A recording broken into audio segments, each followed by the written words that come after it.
Bueno, muy buenos días a todos. Es un placer el día de hoy presentar a nuestro ponente.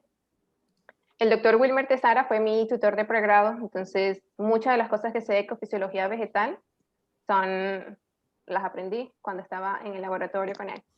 Entonces el doctor Wilmer Tesara tiene una licenciatura en biología y un doctorado en ciencias mención botánica de la Universidad Central de Venezuela y ha sido profesor investigador desde 1996 en la Facultad de Ciencias de la Universidad Central. Como parte de sus intereses está en conocer los mecanismos de aclimatación a la sequía, así como estudiar la respuesta fotosintética al incremento en concentraciones de CO2. Y actualmente se ha abocado más que nada a estudiar la ecofisiología del cacao. Y esto lo ha hecho en varias universidades, en la Universidad Industrial de Santander en Colombia, la Universidad Técnica Luis Vargas Torres de Ecuador y la Universidad Central de Venezuela en Venezuela. Recientemente obtuvo un premio, que es una de las distinciones más grandes en Venezuela, que se llama Lorenzo Mendoza Fleury. Y bueno, con esto le doy la voz a Wilmer.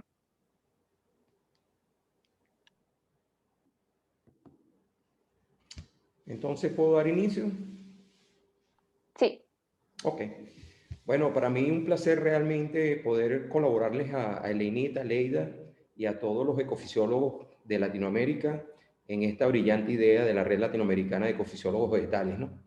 El día de hoy voy a tratar de compartir algunos de los trabajos que el equipo con que he trabajado, porque no es un trabajo individual, muchas personas han participado en él. Entonces, voy a hablarles un poco acerca de si realmente el cambio climático puede afectar el cultivo de cacao, ¿no? Y me voy a enfocar en aspectos ecofisiológicos.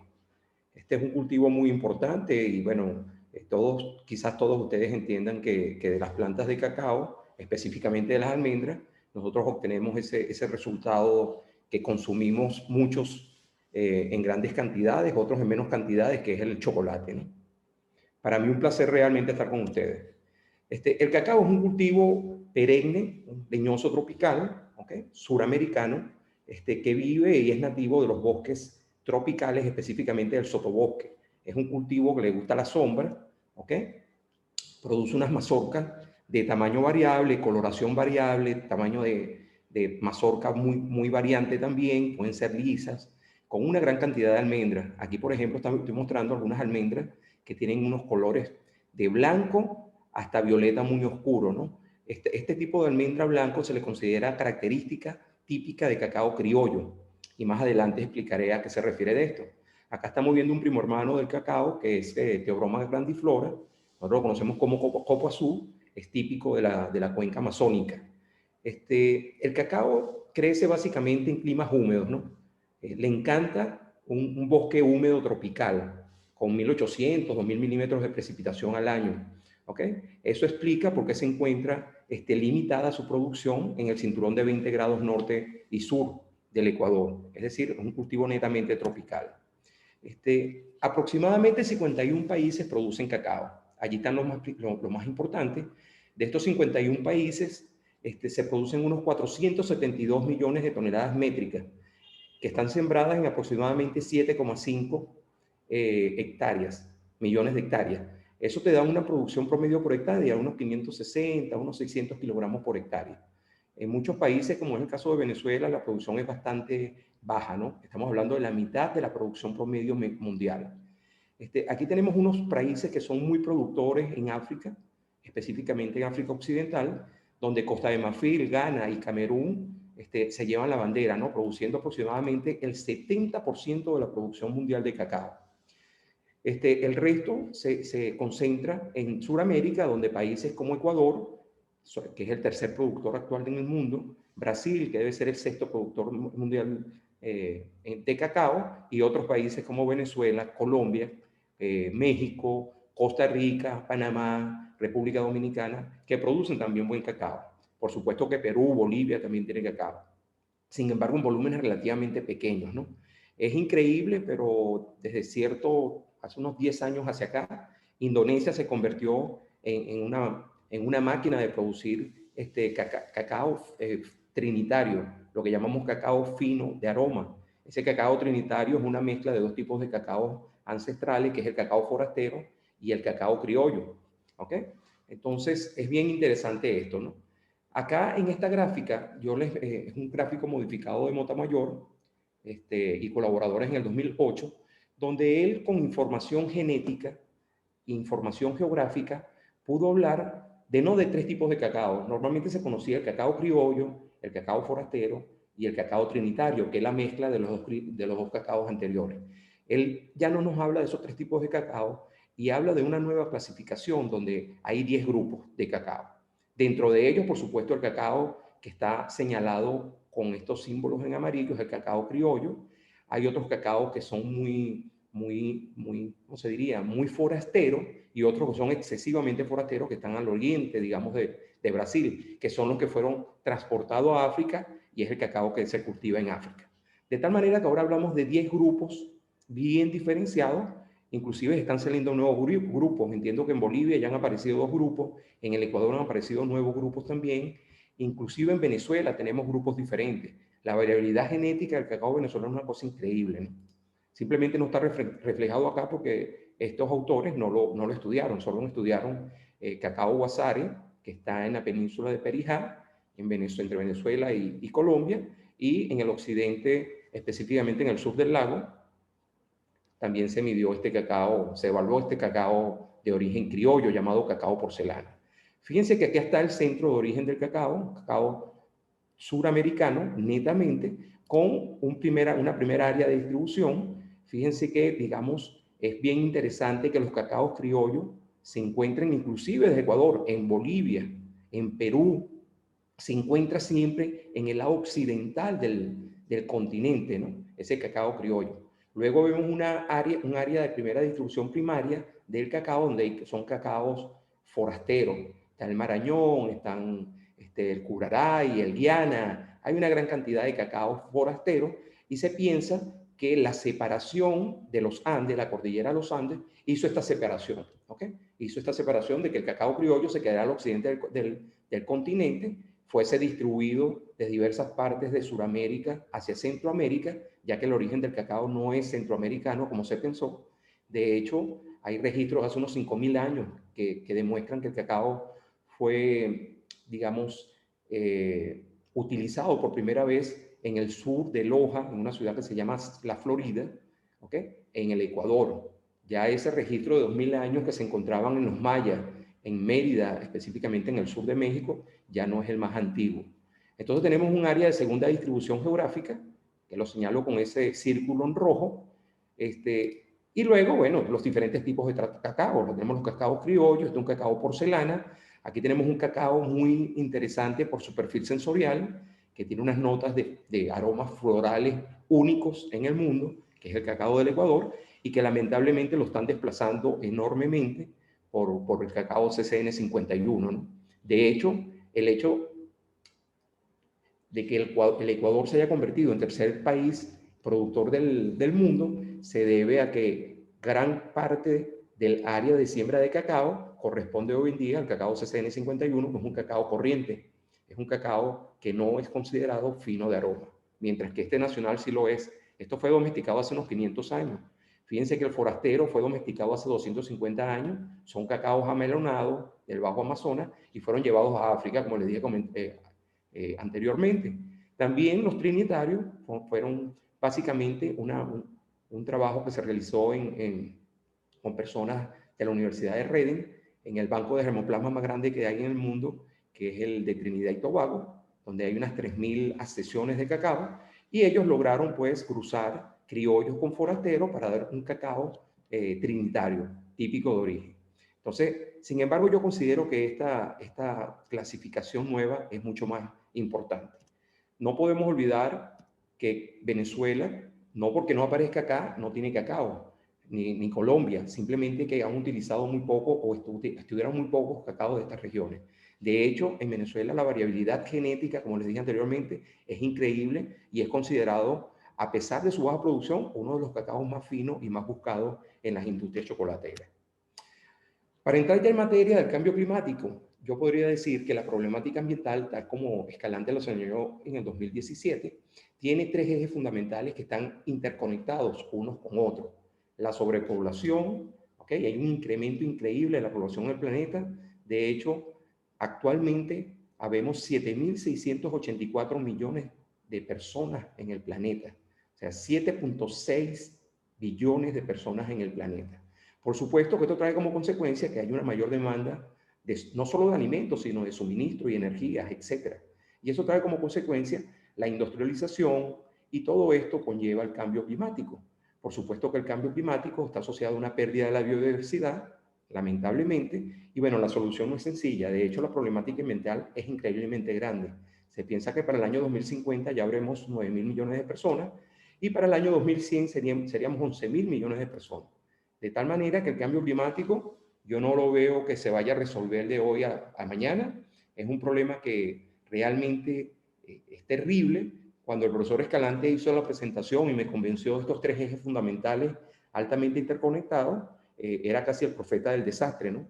Y no es por menos. O sea, lo que nos viene, si no nos ponemos las pilas, si no nos ponemos a estudiar esto en detalle y ver cómo frenar el tema del incremento en la temperatura del planeta, va a ser importante lo de la problemática ambiental, que puede conllevar inclusive, como algunos escenarios, unas sequías que puedan causar este tipo de imágenes que están acá. De tal manera que el trabajo es muy arduo, ¿no? No solo para los agrónomos, no solo para los biólogos, para los ecólogos, etcétera, sino que realmente es increíble lo que nos queda hacer con el tema del cambio climático. ¿Sí me están escuchando bien, por favor? Sí, muy bien. Ok. Bueno, entonces, como le estoy diciendo, yo no sé si el planeta está en capacidad de campo en cuanto a las personas se requieren, pero realmente esto expresa la presión que ejerce el número de personas en cuanto a la demanda de bienes y servicios, dentro de ellos la alimentación, ¿no? Y para ello, muchos de nosotros, o por lo menos los agrónomos, bueno, van a deforestar grandes y significativas áreas de terreno, ¿ok? Para producir siembra y producir alimento para este gentío que hay, que cada vez va. Perdón, Wilmer, por error te puse en mute y no te puedo quitar el mute. Creo que tú puedes hacerlo. Ok, Ya, ahora sí me puedes sí, escuchar. sí, sí. Ok, entonces, estas grandes deforestaciones de grandes cantidades de tierra trae como consecuencia, por supuesto, que se está prohibiendo de alimentos, pero estamos desequilibrando lo que son la demanda y el consumo de CO2 de los ecosistemas.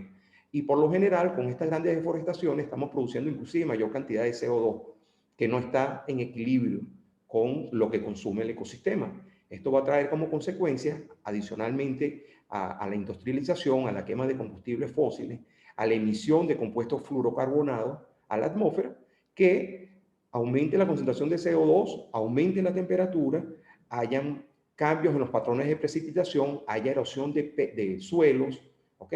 Por pérdida de recurso hídrico, y eventualmente haya una disminución de la biodiversidad, ¿ok?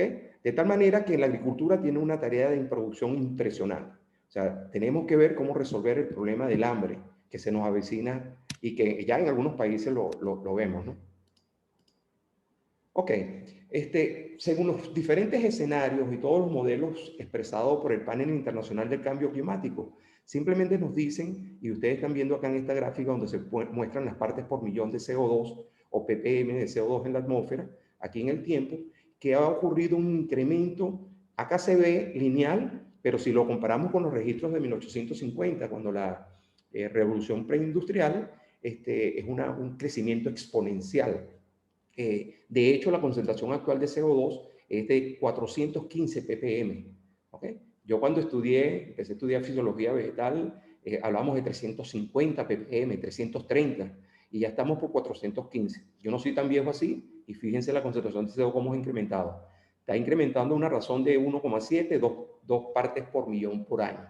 Esto es increíble porque este incremento en la concentración de CO2, entre otros gases invernaderos, nosotros los fisiólogos, le prestamos mucha atención al CO2 porque, digamos, es el sustrato básico para la fotosíntesis, ¿ok? E incorporación o reducción de este dióxido de carbono en carbohidrato en este proceso de gran importancia. Sin embargo, hay otros gases como el óxido nitroso, inclusive el metano, el CH4, que tiene un poder invernadero increíble. Ese poder invernadero se ve acá, ¿ok? Las proyecciones indican que ha aumentado Se puede aumentar hasta el año 2040, 2050, 1.5 grados centígrados en la temperatura global. Y algunos autores que son menos o son menos estrictos dicen que puede incrementar hasta 4,5 grados centígrados. Lo importante es que la temperatura del planeta ha incrementado gracias a este incremento en la concentración de CO2, y todo esto para mí, o es mi opinión personal, por supuesto que tiene que ver mucho con los efectos antropogénicos, los causados por nosotros. ¿Ok? De tal manera que el cambio climático no ayudará. De hecho, las consecuencias del cambio climático son increíbles, ¿no? Tenemos un incremento en la concentración de CO2 que se traducirá en un incremento en la temperatura. Esto incrementará, por supuesto, el gradiente de vapor de agua entre la hoja y el ambiente, lo cual afectará, por supuesto, la respuesta fisiológica de las plantas. Hay pérdidas de la capa de ozono, disminución de las capas de hielo. Pues, recientemente se están desprendiendo grandes hielos, producto del deshielo, valga la redundancia. Ecosistemas marinos se verán alterados, hay deforestaciones de áreas boscosas, pérdida de biodiversidad. Por supuesto que va a haber un cambio en los ecosistemas en cuanto a la densidad de flujo fotónico o la intensidad o el ambiente lumínico donde se encuentran las plantas. Hay contaminación de suelos y aguas, agotamiento del recurso hídrico. Aquí existen dos escenarios. Hay algunos escenarios que indican que habrán zonas con fuertes déficits hídricos, zonas que se van a convertir en desierto o serán xeromorfas, mientras que otras pueden tener problemas de inundación y anegamiento. Por supuesto que tanto la primera como la segunda tiene consecuencias directas en la absorción de nutrientes, y por supuesto que el efecto principal y el que nos lleva a estudiar el cacao es que hay caídas en la producción de las cosechas de este cultivo. Ya de hecho, cómo la temperatura, cómo cambios en la concentración de CO2 afecta el crecimiento del cacao, no ha sido muy estudiado, pero ya existen por lo menos 5 o 7 trabajos en la literatura. De hecho, en la Universidad de California, en el Instituto de Genómica, señalan que el cambio climático reducirá significativamente la cantidad de área disponible para su siembra. Eso tiene un efecto directo en que cada vez somos más personas, cada vez requerimos más chocolate porque nos gusta, básicamente, y porque es un buen alimento, además, como ustedes deben saber, pero la producción cada vez se va a ver minimizada. ¿Ok? Los posibles cambios, bueno, podemos tener zonas con este problema de anegamiento, inundación, zonas secas. ¿Ok? Lo interesante es que por lo menos en los países suramericanos como Colombia, Ecuador y Venezuela, las temperaturas pueden incrementar entre 2 y 2,5%, 2,5 grados, y fíjense que las precipitaciones van a disminuir considerablemente. Entonces, este aspecto de sequía a nosotros nos preocupa, o sea, considerablemente, y de allí que en gran parte de nuestros estudios han sido en pro de buscar respuestas fisiológicas que nos permitan seleccionar cultivares que sean resistentes a la sequía. ¿Ok? El cambio climático, como les digo, no ayuda. Hay una disminución en la producción. En un trabajo realizado que está publicado por Jaimes y colaboradores en el 2013, ¿okay? Donde trabajamos en un sistema agroforestal ubicado en el occidente del país, en una finca que pertenece a la Universidad de los Andes, trabajando con 4 diferentes tipos de cacao criollo merideño, lobatera, guasari y porcelana. Son unos cacaos de altísima calidad sensorial, muy apetecibles para el mercado de la industria de bombones. Y nosotros vimos acá que en plantas de 2 años, pues hubo una reducción por la sequía del 75 al 80%. O sea, realmente la sequía afecta considerablemente al cacao. ¿Ok? En bahías se ha visto, esto es en Malasia y luego esto en Bahía, ¿no? Pero el primer trabajo de Moser y colaboradores en el 2010 señala que 13 meses de sequía, la disminución cayó considerablemente. Y en bahías, gracias al efecto del Niño, la sequía causó realmente una mortalidad de árboles de cacao increíble, aumentando también la incidencia de enfermedades. De tal manera que ustedes están viendo que el efecto del cambio climático pues, va a tener un efecto directo en el cacao. ¿Cuáles son las razones por las cuales el cacao está en peligro? Bueno, porque cada vez somos más, cada vez requerimos mayores cantidades de chocolate. Ahora los chinos comen mucho chocolate y los chinos son bastantes. ¿Ok? Tenemos que producir mayor cantidad de cacao, que es lo que nos trae el día de hoy. Eso no quiere decir de todos los alimentos, pero el cacao, cada vez requerimos mayores cantidades de cacao por el incremento de la población. Y el ser humano por naturaleza nos gustan los alcaloides, ¿no?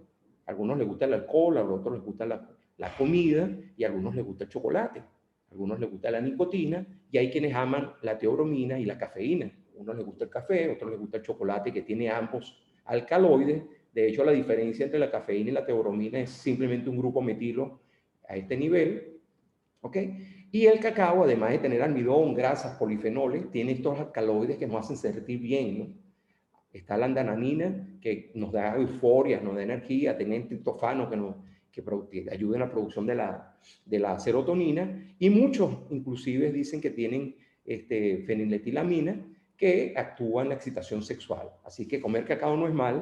De hecho, cuando se hace una encuesta, este señor dice que de 10 personas, 9 dicen que les encanta el chocolate y lo comen, y probablemente la décima persona miente, ¿no? Eso es decir, que casi todos nos gusta el chocolate. El que no le gusta es porque probablemente le haga daño, que hay personas que le puede causar daños estos alcaloides. Otro problema que tenemos importante es que el abastecimiento del cacao y la demanda ha aumentado increíblemente. Eso es lo que representa esta línea en el tiempo. ¿Ok? Y fíjense que la disminución en la producción y el suministro de cacao no ha disminuido, pero no es el esperado. De tal manera que se está generando, ¿ok?, un déficit que está señalado desde el año 2018 y que se consumó en el año 2020 de más de 1 millón de toneladas métricas de cacao. ¿Ok?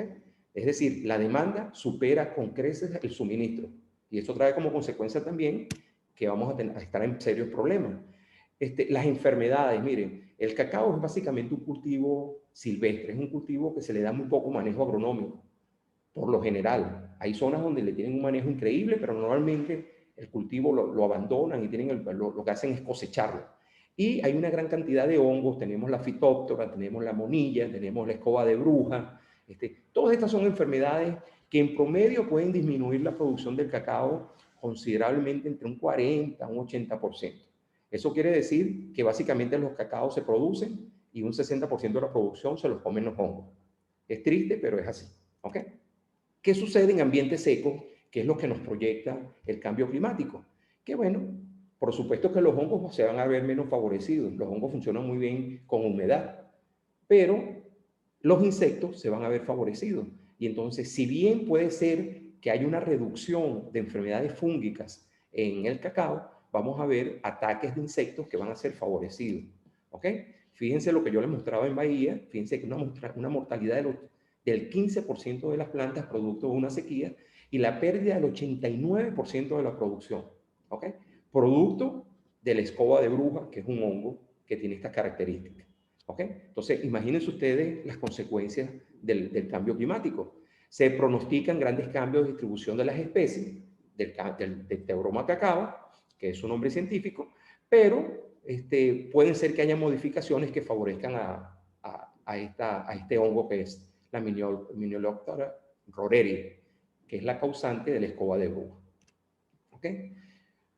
¿Cómo las reducciones afectan el cacao? Bueno, ustedes esta fotografía habla por sí sola, ¿no? 3 meses sin agua y la producción se perdió. Esto es una muestra de nuestra variabilidad genética de mazorcas y de genotipos de cacao en Venezuela. ¿Ok? Los cacaos increíblemente hermosos en cuanto a color, no solo sensoriales. ¿Ok? Y la respuesta del cacao es evidente, pues. El cacao básicamente consume unos 4 a 5 milímetros de agua al día, ¿ok? Y el rendimiento del cacao es sensitivo a la sequía. O sea, definitivamente, zonas más secas producirán menos cacao que las zonas actuales o zonas húmedas, ¿ok? ¿Cómo la temperatura afecta al cacao? Bueno, hay personas que dicen que este pequeño incremento de 2 a 3 grados centígrados no va a tener un efecto sensible sobre la producción de cacao, ya que el cacao es resistente a altas temperaturas. En Malasia hay cacao cultivado a 40 grados centígrados. ¿Okay? Acá en Ecuador podemos conseguir cacao, tiene situaciones geográficas diferentes, ¿no? Aquí los veranos son muy nublados. Eso amortigua bastante la cantidad de luz que incide sobre los cultivos. Pero digamos que hay zonas de 34 grados centígrados completos en promedio, aunque se dice que la temperatura óptima promedio está entre 26 y 30 grados centígrados. Entonces, lo que sí se ha evidenciado que se van a aumentar los problemas por plagas y enfermedades causadas por las altas temperaturas, que se va a traducir en una disminución en la producción. Luego, lo que nos proponen muchas personas, inclusive nosotros, nosotros me refiero a lo que hemos trabajado en cacao en Venezuela, proponemos los sistemas agroforestales. Creo que es la forma más sencilla de solucionar y lidiar en el futuro con estos aumentos de temperatura. Aunque es importante señalar que no solo en el Ecuador, sino en Brasil y en muchas otras regiones, ya el cacao se está seleccionando y se ha seleccionado y se encuentra cultivado a plena exposición solar. ¿Ok? Sin embargo, yo creo que la forma en que se debe cultivar el cacao, ¿ok?, de manera adecuada para mitigar todos estos efectos y que puede tener efectos positivos son los sistemas agroforestales constituidos por un estrato superior de árboles maderables o frutales, en un estrato medio del cacao, y inclusive podremos cultivar otros cultivos, valga la redundancia, de ciclo corto en el perfil más bajo. Una forma sustentable, ecológicamente amigable, que tiene sus beneficios de amortiguación de los cambios ambientales que pueden ocurrir fuera de este tipo de sistemas agroforestales. ¿Me oyen, por favor? ¿Me siguen? Señor. Sí te oímos, está bien. Perfecto. ¿Cómo van a responder las plantas a elevadas concentraciones de CO2? Como les digo, son pocos los trabajos. Por supuesto que han estudiado. Estos trabajos han sido en cámaras de crecimiento. ¿Ok? Son tan los trabajos de Hayward en el 2019, Balligar en el 2005, está la JIVE, Fiona, que pertenece al grupo de Damon, de la Universidad de Reading, que trabajan muy fuertemente con cacao. ¿Ok? Y básicamente, digamos que un incremento en la concentración de CO2 se traduce en un aumento en la tasa de fotosíntesis, un aumento en la biomasa aérea de la planta, se aumenta la eficiencia de uso de agua. ¿Ok? Las temperaturas y las densidades pueden tener efectos complicados en el momento de elevar la concentración de CO2 y puede tener inclusive efectos negativos en algunos casos. Pero fíjense que hay incrementos en la absorción de nutrientes, hay incrementos en las curvas o en los parámetros de las curvas de luz, o sea, tasa de fotosíntesis a luz saturante, eficiencia cuántica, que es la porción lineal de las curvas de luz, y hay un incremento en producción, como les digo, en hojas y alargamiento.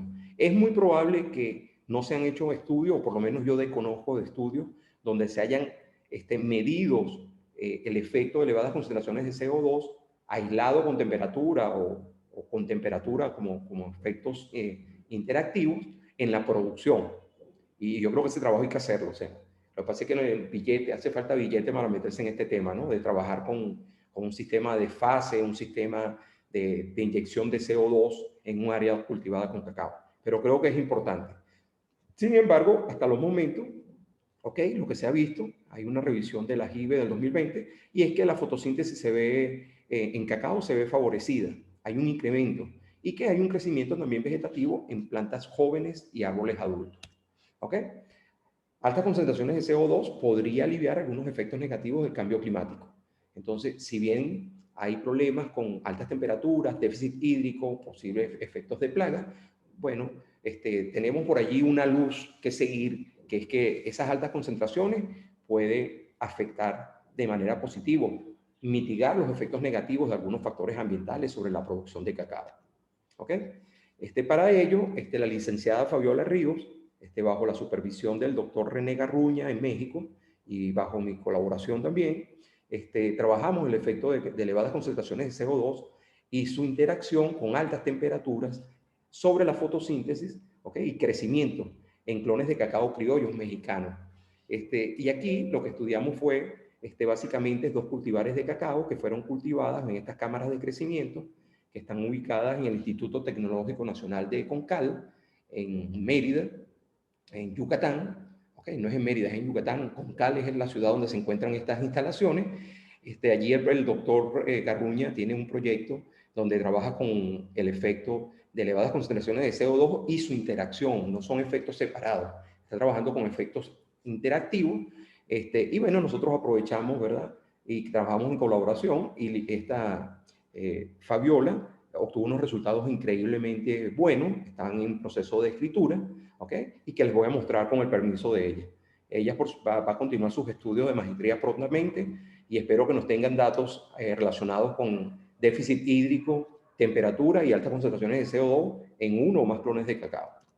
Entonces, ella trabajó con estos dos cultivares, ¿no? El INIFAP 8, el Neo Criollo, este es un cacao criollo de México. Este es una mezcla entre el RIN 76, que es un cacao de genotipo criollo, de genotipo criollo mexicano, y un ET 48, que es un cacao ecuatoriano. Este es un híbrido, ¿ok? Por supuesto, ella trabajó con clones de cacao, pero los clones con que ella trabajó provienen de este híbrido, en este caso, y de acá de un criollo. Aquí tienen una muestra de cómo se veían las plantas de cacao cultivadas en esa zona donde la radiación era considerablemente alta, ¿no? Fíjense que el cacao es un cultivo de sombra, sin embargo, aquí la radiación incidente dentro de las cámaras de crecimiento era 800. Bueno, alrededor de 800 micromol por metro cuadrado por segundo de luz. Cada una de las cámaras tenía una condición particular de concentración ambiental de CO2, que llamamos baja CO2, baja temperatura, 30 grados, 32 grados centígrados. Otra tenía alta concentración de CO2, trabajamos con 1200 ppm, ¿ok? Y 40 grados centígrados.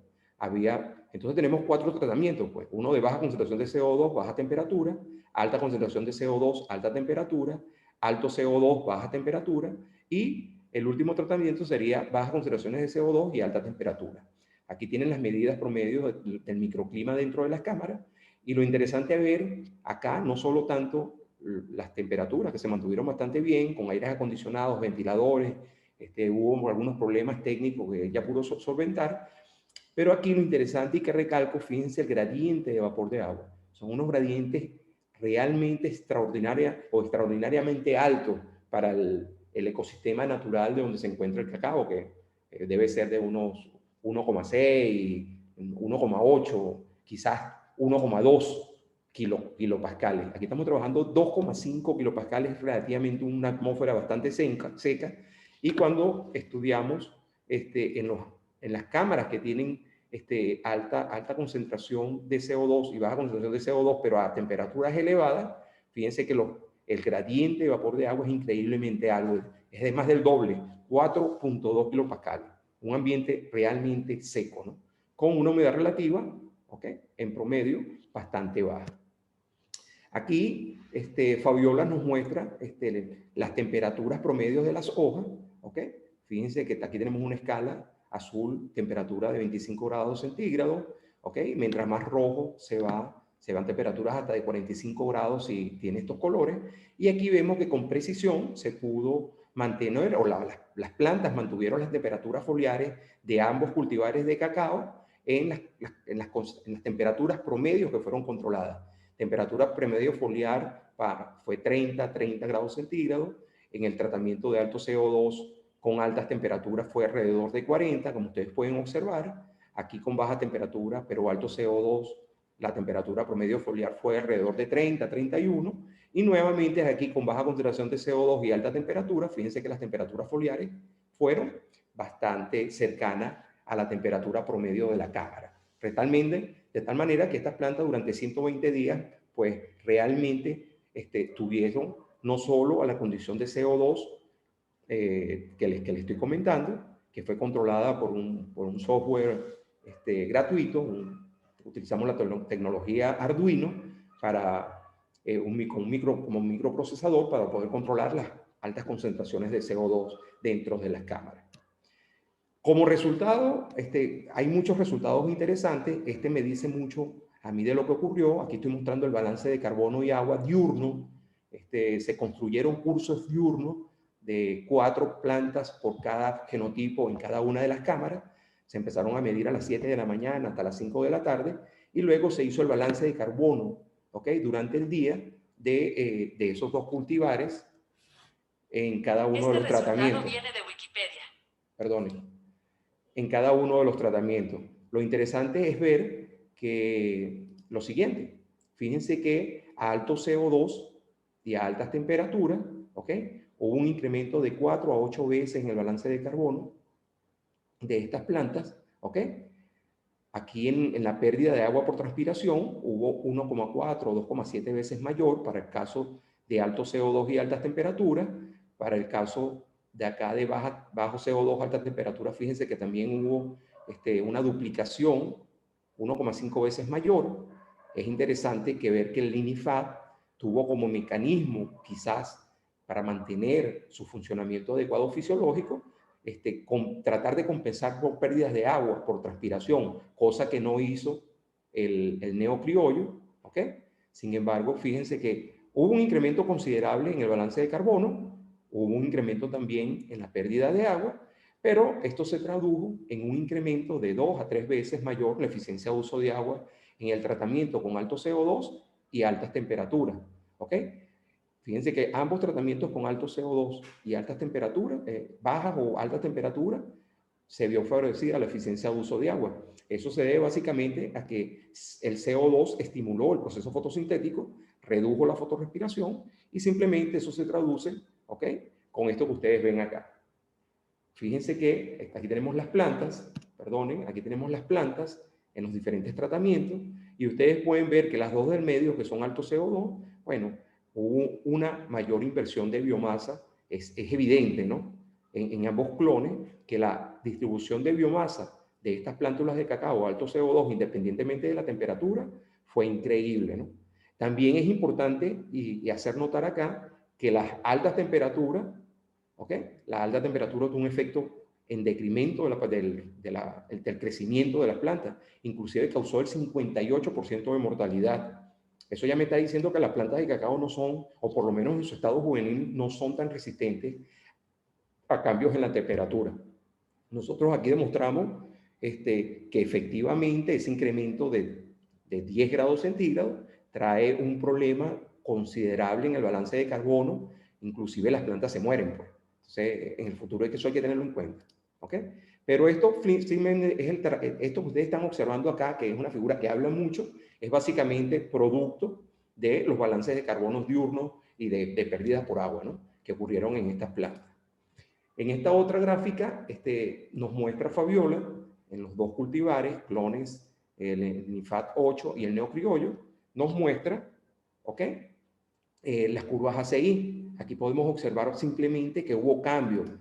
Yo no voy a entrar en detalle acá, simplemente hubo aclimatación del aparato bioquímico. Fíjense que si vemos la velocidad de carboxilación de Rubisco, que son las porciones lineales de esta curva, hubo casos en que se disminuyó. Eso simplemente nos está hablando de que hubo una alteración y una aclimatación bioquímica a la respuesta de la fotosíntesis, ¿no? Eso fue evidenciado, ¿ok?, en estos experimentos con alto CO2. Se incrementaron respuestas fotosintéticas, se redujo la respiración, la fotorrespiración específicamente. Por supuesto, elevadas concentraciones de CO2 redujo, mitigó el efecto perjudicial de altas temperaturas, ¿ok? Y evaluamos a través de un índice de plasticidad, el utilizado por Valladares, ¿ok?, que nos dio indicios de que las variables de crecimiento morfoanatómicas, ¿ok?, fueron más importantes que las fisiológicas en cada uno de los clones. Entonces, efectivamente, el cacao responderá positivamente a elevadas concentraciones de CO2, pero la interacción con altas temperaturas es interesante, ¿no? Entonces, tenemos que ver qué pasa con el déficit hídrico también. Hay trabajos, pero pocos. No es que no haya, hay muy pocos. Ya entrando con el tema de la sequía, aquí, fíjense, yo les muestro las tasas de fotosíntesis, conductancias estomáticas, eficiencia de uso de agua de una gran cantidad de cultivares, ¿ok? Y lo que podemos observar es que la sequía, a pesar de que son tasas relativamente bajas, que son típicas del cacao venezolano, fíjense que la sequía causó una reducción, no solo en la tasa de fotosíntesis, sino en el caso de materiales de un banco de germoplasma, que hay materiales criollos modernos, hay materiales de trinitarios. Fíjense que la conductancia estomática disminuyó a casi la mitad. Sin embargo, en ninguna de las dos bancos de germoplasmas estudiados, fíjense que hubo un aumento en la eficiencia de uso de agua con este ajuste en la conductancia estomática. ¿Ok?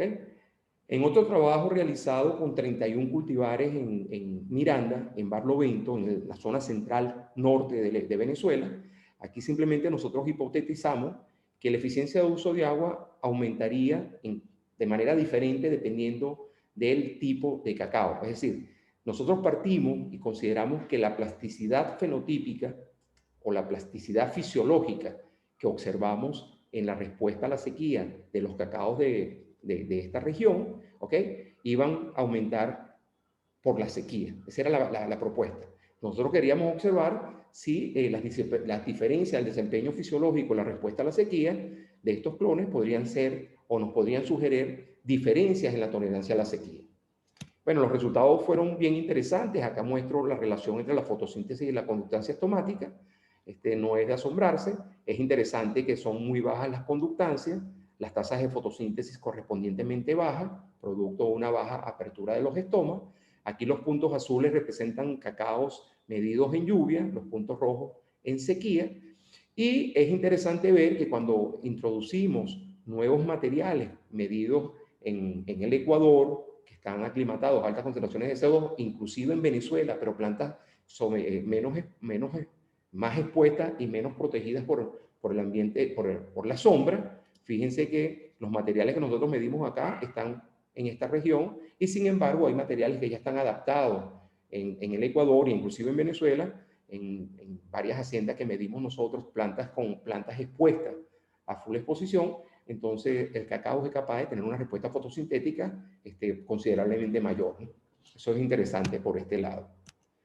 Otra cosa interesante que nos encontramos es que la composición isotópica de carbono, que es una medida de la eficiencia de uso de agua integral, fíjense que barras negras es plantas en lluvia, barras rayadas es plantas en sequía, y fíjense que en una gran cantidad de cultivares, no en todo, pero en un número considerablemente alto, la eficiencia de uso de agua integrada mejoró con la eficiencia de uso, con la sequía. Eso quiere decir que efectivamente las plantas responden reduciendo sus estomas, reduciendo no el número de estomas, sino la apertura de los estomas y mejorando la eficiencia de uso de agua integrada, ¿no? Eso lo pueden ver también acá y fíjense que con esto simplemente nos apoya la hipótesis inicial que sí, que la eficiencia de uso de agua no incrementa en todos, pero hay una respuesta positiva y diferencial dependiendo de los clones de cacao. Aquí les muestro la eficiencia de uso de agua instantánea y fíjense con los cacaos criollos modernos, que son unos cacaos, son trinitarios genéticamente, es decir, provienen de la mezcla de criollo y forastero, pero tienen grandes características de criollo, son cacaos finos de aroma. Y fíjense que esos cacaos fueron bien interesantes porque tuvieron una alta eficiencia de uso de agua en comparación con otros. Eso no significa que hay unos materiales como el T10, el T8, que no recuerdo cuáles son, que tienen una eficiencia de uso de agua interesantes, ¿no? En otro trabajo, el EINIS, la doctora Ávila Lovera nos mostró en un estudio con cacaos del occidente de Venezuela, que, bueno, se encontró básicamente cosas similares a lo que les mostré inicialmente en Miranda. Esto es en un banco de germoplasma en el occidente, donde solo hay cacao criollo, ¿okay?, cacaos ancestrales, ¿okay? Y ella nos mostró muchas características en este artículo de los materiales de cacao del occidente del país. Son cacaos que tienen unas características, índice de semillas interesantes, colores blancos en sus semillas, son cacaos ancestrales, unos cacaos que son es otra cosa, y además de la pérdida o la reducción de la fotosíntesis producto del déficit hídrico, ¿okay?, debido a la reducción de los estomas, también fíjense que en 9 de 12 cultivares, ¿okay?, mostraron una reducción considerable.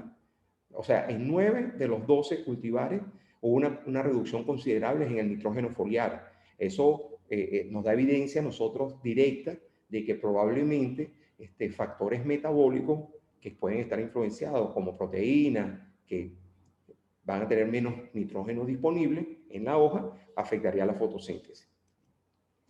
Luego vimos, voy bien de tiempo.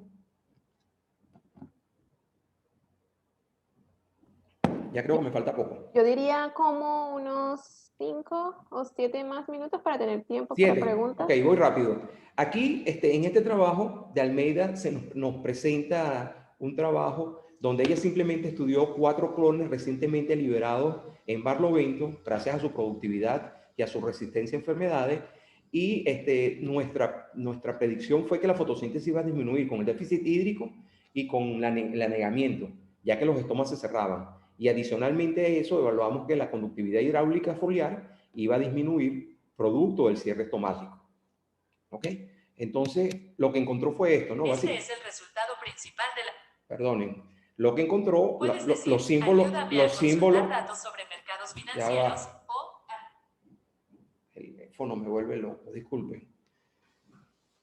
Aquí lo que se puede mostrar son símbolos negros, es plantas en buena condición hídrica, ¿ok? Símbolos vacíos, plantas sometidas a déficit hídrico, y los símbolos rojos, ¿ok? Plantas que fueron anegadas durante 35 días. Hubo una respuesta diferencial, no todos los clones se vieron afectados de igual manera, pero de manera interesante, fíjense que el clon 439 se vio poco afectado por la inundación, y además, cuando se eliminó la inundación, las plantas se recuperaron. Los otros, por la inundación, no tuvieron vida. Entonces, ella nos concreta allí específicamente que el clon 439 podría ser un clon que se puede utilizar en zonas donde haya anegamiento, producto de posibles inundaciones o zonas donde vaya a llover más por el tema del cambio climático. ¿Ok? Hubo una correlación excelente entre la fotosíntesis y la conductancia estomática en estos experimentos, y fíjense que todos los materiales tuvieron un buen desempeño, a pesar de que fueron muy afectados por la sequía. ¿Ok? Al final de terminar el experimento y reirrigar, todos fueron recuperados. El éxito del 439, de ese clon que se vio en respuesta al anegamiento, fue el siguiente. Ustedes están viendo en esta fotografía que fue el único clon que tuvo la capacidad de producir lenticelas como respuesta al anegamiento, inclusive la formación de raíces adventicias. Por tanto, este es uno de los clones que tiene un mecanismo que le permite, pues, aclimatarse a esta situación de aclimatación, mientras que los otros 3 clones no lo tuvieron. Aquí evaluamos plantas, ¿ok? Para ver si plantas antiguas, ancestrales, de 100 años de edad o más, tenían igual capacidad fotosintética. ¿Ok? Esto lo hicimos en la isla de Margarita, en el oriente del país, y simplemente, fíjense que con las curvas ACI y toda la información que obtuvimos, simplemente no hay diferencias significativas entre estos dos tipos de... No tenemos evidencia suficiente para decir que los criollos ancestrales son mejores que los forasteros, o los forasteros son mejores que los... De hecho, dieron las mismas características, como ustedes pueden evidenciar aquí en esta curva de respuesta de la fotosíntesis a la densidad de flujo fotónico. ¿Ok? Aquí vemos en un trabajo que hicimos con materiales del Ecuador que efectivamente fue la primera vez que se ha evidenciado esto, aunque ya cada vez se encuentran más evidencias de que el cacao, si bien es una planta de sombra y tiene tasas de fotosíntesis muy bajas, puede responder bastante bien a incrementos en la intensidad lumínica. Aquí observamos un incremento del 35%. Esto es un trabajo de Jaimes en el 2008. Trabajamos con 10 materiales de cacao ecuatoriano, y fíjense que hubo en todos los casos un incremento significativo a la luz. Eso quiere decir que el cacao es capaz de adaptarse a elevadas concentraciones de CO2. Digo adaptarse porque ya son cacaos que tienen 50 años produciendo cacao bajo estas condiciones o más, y las características persisten. Acá en Chuao, que se dice que tenemos el mejor cacao del mundo, yo creo que el mejor cacao es el que tengamos, independientemente del país donde estemos ubicados. Pero acá en este sitio espectacular que ustedes ven allí, a 5 kilómetros fuera de la costa, hay una hacienda que cultiva un cacao de altísima calidad, y aquí tuvimos este experimento con plantas de cacao criollo de Chuao, ¿ok? A plena exposición, y teníamos una parcela que estaba bajo la sombra de los árboles, y eso nos permitió estudiar cuál era el efecto en la plasticidad fenotípica a diferentes densidades de flujo fotónico de este clon. Aquí lo interesante, más que esto, es que efectivamente hubo una reducción en la eficiencia máxima de fluorescencia, en Fe sobre FM, que se traduce en un daño del aparato fotoquímico cuando las plantas de criollo están expuestas a altas radiaciones.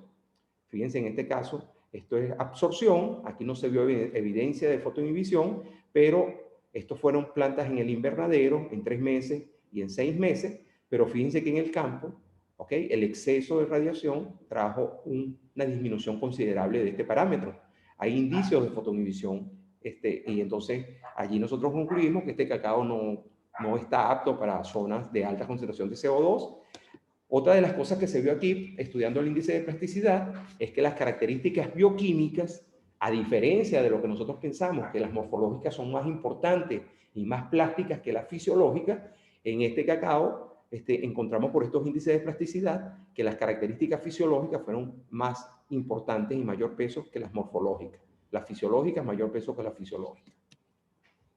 Aquí en este trabajo, simplemente nosotros tratamos de observar, de comprender cómo diferentes especies arbóreas, maderables, me hablo de cedro, caoba, pamate, pardillo o laurel, ¿ok? Cómo diferentes especies maderables, con sus diferentes doseles de árboles y diferentes sombras que proveen a las plantas de cacao, afectan el desempeño fisiológico, ¿verdad? Entonces, hicimos un estudio en esta belleza de ecosistema. Se midieron una gran cantidad de variables fisiológicas, esto publicado recientemente, a finales de 2020, inicio de 2021, le dimos un peso importante al papel que juegan los tallos verdes jóvenes de las plantas de cacao en cuanto al balance o contribución en la economía del carbono de toda la planta. Aquí trabajamos, como le dije, con cedrela, cordia, suetia y tabebuya, roce, fueron los árboles que estaban en el sistema agroforestal. Trabajamos con 3 cacaos que fueron los mismos que trabajó de Almeida en el trabajo de inundación que les presenté, y los resultados sugirieron que Cedrela dorata es la especie que mejor proporciona una sombra parcial de mejor calidad y donde hay un mejor desempeño fisiológico de los cacaos, de estos 3 cacaos que sembramos. Estos resultados apoyan lo que encontró Ramón Jaimes en el sistema agroforestal trabajado en el occidente de Venezuela con otros materiales de cacao. Es decir, que Cedrela es un buen material. También examinamos la coordinación fisiológica entre la conductividad hidráulica del tallo y la fotosíntesis del tallo. Lamentablemente no conseguimos esa correlación. Es interesante y todavía tenemos muchas cosas que responder al respecto, ¿no? El INIS ha encontrado este tipo de coordinación en plantas de desierto, ¿okay? En gran cantidad de árboles que ella ha medido, pero este tipo de correlación no lo encontramos acá y debe haber alguna explicación. Tenemos que seguir trabajando en ese sentido. Y lo último que evaluamos en este artículo fue la contribución precisamente, esto es un flushing, es un lanzamiento de hojas de planta del cacao, y por lo menos 30, 40 centímetros de ese flushing, fíjense que tiene tallo verde. Y entonces evaluamos la tasa de fotosíntesis en esos tallos verdes para ver cómo contribuyen al balance de carbono de la planta, ¿no? Los resultados fueron sorprendentes porque las tasas de fotosíntesis de los tallos fueron increíblemente altas en comparación con las tasas de fotosíntesis de los cacaos. Ustedes lo ven acá en esta gráfica, ¿no? Es increíble, o sea, los tallos verdes duplicaron la tasa de fotosíntesis. Sin embargo, en una rama de 2 metros, solo una porción de 44 centímetros, hay un área muy pequeña verde que contribuye. Eso quiere decir que estas altas tasas de fotosíntesis solo contribuyen al balance de carbono en 1,3%. Eso no significa que no sea importante. O sea, si la tasa de fotosíntesis es 6,6 en las hojas y es de 17 en los tallos, en términos de proporción en área de los tallos verdes y de las hojas, ¿okay? Las tasas de fotosíntesis es 5,9 lo que contribuye la hoja, porque tiene un área enorme foliar, con respecto a 0,08 micromol. Pero esto representa 1,3%. Ese 1,3% no es despreciable. De hecho, una de las cosas que nosotros evidenciamos y que discutimos en este artículo es que la producción de tallos verdes en los flushing coincide con la pérdida de las hojas viejas de la planta. Entonces, quizás la fotosíntesis de tallo en esta condición puede ser un mecanismo compensatorio para mejorar el balance de carbono, ¿ok?, en la producción de las nuevas hojas. Y más en ambientes donde crece el cultivo, que son hojas con altas densidades, con bajas densidades de flujo fotónico. Y por último, para nosotros solventar el problema de nutrición, utilizamos una técnica donde fertilizamos de manera foliar con nanopartículas de dióxido de sílice a diferentes clones de cacao para solventar el problema digamos, de nutrición. Estas son nanopartículas que creó el profesor Jimmy Castillo en la Facultad de Ciencias, que están dopadas con micronutrientes, están asociadas con quitosano y fueron asperjadas en las hojas. Y bueno, lo evidente acá es, fíjense que hay un incremento considerable, no voy a entrar en detalles, sino un incremento considerable en la tasa de fotosíntesis, ¿ok? Una reducción no tan marcada en la conductancia estomática, pero ese aumento de fotosíntesis te traduce una eficiencia de uso de agua mayor. Es decir, que en general, la aspersión con dióxido de sílice, con estas nanopartículas, dio un efecto positivo en fotosíntesis, y no solo en fotosíntesis, sino en medidas también del transporte de electrones, o sea, en la actividad fotoquímica en general. Eso se tradujo a un incremento de nitrógeno, básicamente un aumento de nitrógeno, que se tradujo en un incremento del contenido de proteínas solubles total. ¿Ok? Entonces, bueno, aquí lo que me quedan son perspectivas, ¿no? ¿Será crecer el cacao a plena exposición beneficioso ante el inminente cambio climático, cambio climático que se nos avecina, que se va a caracterizar por una mayor condición de estrés? Tenemos que identificar materiales que sean altos en su eficiencia de uso de agua, que tengan mecanismos de resistencia a la sequía. ¿Ok? Tenemos que evaluar materiales genéticos que respondan a altas concentraciones de CO2.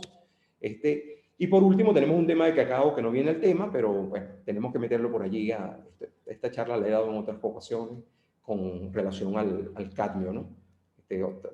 Tenemos que ver materiales que absorban poco cadmio. Esto ha trabajado mucha gente, muchas instituciones. Ahí están las personas que han trabajado al final conmigo. Eso no quiere decir que haya más personas antes. Esto es un trabajo de muchas personas. Le doy las gracias a todos y a todas las instituciones que están allí presentes. Y bueno, muchísimas gracias por la atención.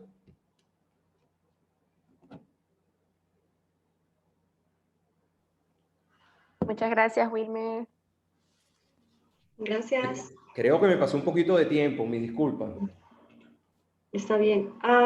Tenemos dos preguntas del chat.